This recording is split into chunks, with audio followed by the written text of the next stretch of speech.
नौ खबर में आपका स्वागत। मैं राहुल ओझा आपके साथ। नीट छात्रा मौत मामले में न्याय की उम्मीद लगाए लोगों के लिए एक बड़ी और चिंताजनक खबर सामने आई है।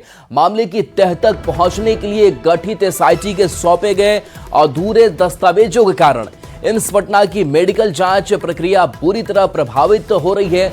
वैज्ञानिक साक्ष्यों के अभाव में विशेषज्ञों की टीम किसी ठोस नतीजे पर नहीं पहुंच पा रही है।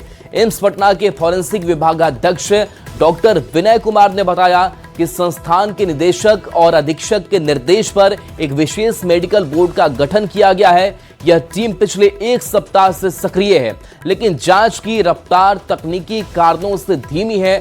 उन्होंने कहा कि मेडिकल जांच समय और दस्तावेजों पर आधारित होती है। अगर रिकॉर्ड देर से मिलता है तो रिव्यू में बाधा आती है। अभी किसी निष्कर्ष पर पहुंचना संभव नहीं है जब तक सभी दस्तावेजों की जांच नहीं हो जाती। उन्होंने कहा कि एसआईटी की टीम दस्तावेज धीरे धीरे दे रही है। एसआईटी ने एम्स को दिए अधूरे दस्तावेज और जांच प्रभावित हो रही है और कैसे न्याय मिलेगा, ये बड़ा सवाल खड़ा हो रहा है।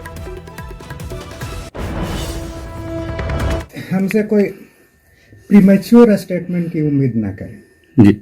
हम जो भी मंतव्य देंगे सारे डॉक्यूमेंट को एग्जामिनेशन के बाद, right from treatment record, right from postmortem report, right from observation of the ये videograph of the postmortem procedure, forensic science laboratory report, क्योंकि आधे अधूरे डॉक्यूमेंट के बेसिस पे कुछ भी बोलना वही हाल हो जाएगा जैसे अस्वस्थामा हतोहंते का हो गया था सर।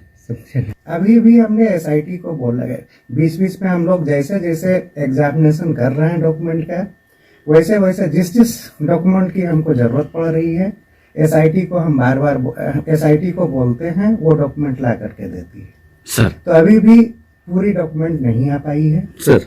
सारे डॉक्यूमेंट्स आ जाने के बाद लोग जो है इस पे ओपिनियन दे पाएंगे।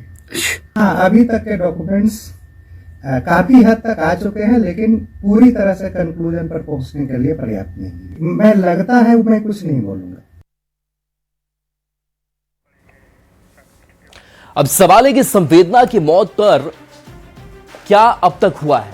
तो देखिए, संवेदना की मौत पर सुलगते ये सवाल है कि मामले में लीपापोती की कोशिश एसआईटी कर रही है। ये सवाल बना हुआ है और सवाल ये भी है कि एसआईटी समय पर क्यों दस्तावेज नहीं दे रही है, जिससे ये जांच पूरी तरह से प्रभावित हो रही है। सवाल ये भी कि कहीं गुनहगारों को एसआईटी बचा तो नहीं रही है।